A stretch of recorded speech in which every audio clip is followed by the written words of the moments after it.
Here's a fun Pokemon topic. How do we pick our starter Pokemon? When we start our Pokemon adventures, this is possibly the most important decision throughout the playthrough of the game. They're basically our closest friend, our star player, usually the Pokemon that we want to be higher level than all the other Pokemon in our team, and a good majority of the time they're the very first Pokemon we get to level 100. Other Pokemon aren't quite as important when choosing a team since you can pretty much pick them up along the way, but starter Pokemon are different. You can't get all three most of the time, you only get one, which you have to choose, with the exceptions of some later games where you can find starter Pokemon. But for the first 5 generations aside from Yellow, you had no way of getting another starter Pokemon unless you traded one with a friend from another game, or got one as an event/gift. So I thought it'd be interesting to look at all the different ways we might pick the starters that we do choose. So first, and probably the reason how most people pick their starter Pokemon to begin their journey, is of course the design of the Pokemon. Do you pick the Pokemon that looks the cutest, or do you pick the one that looks the coolest, or maybe the one that looks the strongest? It might explain why Charmander was such a popular choice, as Charmander evolves into what looks like a dragon, even though technically it's not a dragon. Yet. And if you do choose your starter based on its design, one question is, which design? Taking the Unova starters for example, you might think Tepig is super cute, but you might think Duar looks really cool, but you might prefer the look of Serperior to both Emboar and Samurott. So which one do you pick? Do you pick the cutest looking Pokemon and never evolve it? Do you really love a middle stage evolution to the point where you prefer it to the final evolution? Or do you base your choice on the starter that has the best final stage, because you want the strongest form? Obviously design is going to be a major factor since no one's going to pick a Pokemon that they don't like the look of. This is personally how I base my choices, on the design of the final evolution. But I totally understand people who refuse to evolve their Pokemon because they either don't like the look of the other stages as much, or their favourite stage is before the final stage. Next, we have type loyalty. I know for a fact there are some people out there who, regardless of what the Pokemon looks like, will always pick the starter based on their type. I used to think I was one of these people, as for the first 2 generations I always just went with the fire starter, and I thought for every other generation I'd still go with the fire starter, until I saw how much cooler Trico looked compared to Torchic. If you've been around other Pokemon channels, you'll definitely find some people that only choose the fire, the grass, or the water starters, with sometimes the exception of 1 or 2 other Pokemon. Maybe some people only chose the water starters because they didn't want to waste any time looking for a Pokemon that can learn Surf, so they picked the water starter to save time. Or maybe they just really like the fire type. Now maybe you still didn't pick your starter based on its design or type.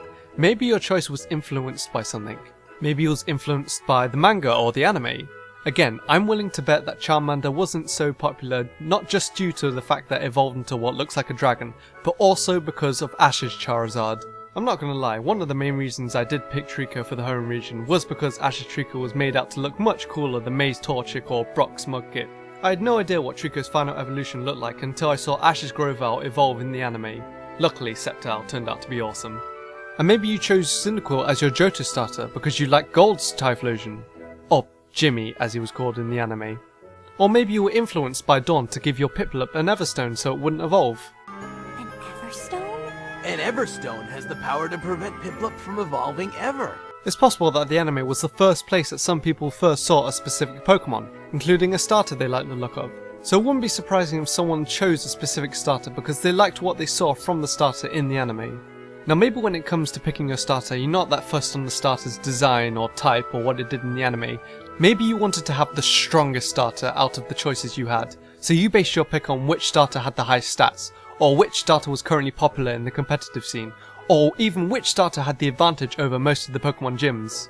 In terms of overall stats, Swampert is currently the starter with the highest stat total of 535, so it's possible that someone playing through Ruby or Sapphire, or even the remakes, chose to start with Mudkip for that reason.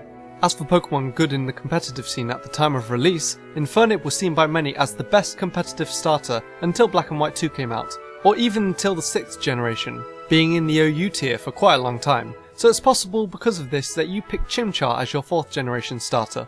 And as for gym type advantage, to make the game easier, or just to have an advantage throughout a good chunk of the game, Bulbasaur had a huge advantage over the first 2 Kanto gym leaders, Brock having rock and ground type Pokemon, and then Misty having water type Pokemon, so a grass Pokemon like Bulbasaur would have a huge advantage during the beginning of the game, and it gave you plenty of time to obtain other Pokemon for the other gyms. So even though on paper Charizard might seem to be the strongest out of the Kanto starters since it has the highest stat total, its matchups against the first two gyms are pretty terrible. Charmander did learn Metal Claw on Fire Red and Leaf Green, giving it a slightly easier time against Brock's gym, but still nowhere near as comfortable as the other two starters. So if you even take the main story serious enough to look at it from a competitive standpoint, you might just pick your starter strategically, or to try and get the strongest Pokemon you possibly can.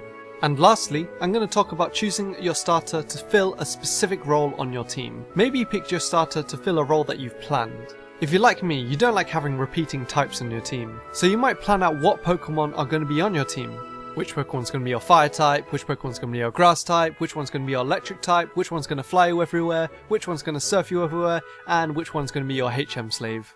Like I said before, picking the water starter gives you an instant surfer, or it's possible that for example there was a grass type that you preferred in the game to the grass starter, so for that reason you decided not to pick the grass starter. Or in some desperate situations you really wanted a fire Pokemon on your team, but the only good pick was the starter. For example, in Diamond and Pearl, if you didn't pick Chimchar, you were limited to Ponyta as your fire type, meaning that you technically only had 2 choices of fire Pokemon, or only 1 choice if you didn't pick Chimchar. Unless of course you traded another fire type from another game. As for other roles, there are some starters that do actually learn quite a few HMs, with the water starters all being able to learn Surf, and a good amount learning HM moves like Cut and Rock Smash. So maybe you were so heartless and didn't really care about your starter, so you made your starter your HM slave. Well, in the end, it doesn't really matter how you picked your starter. Whether you picked your starter for the look, or the type, or for whatever reason, like I said, starter Pokemon are very special.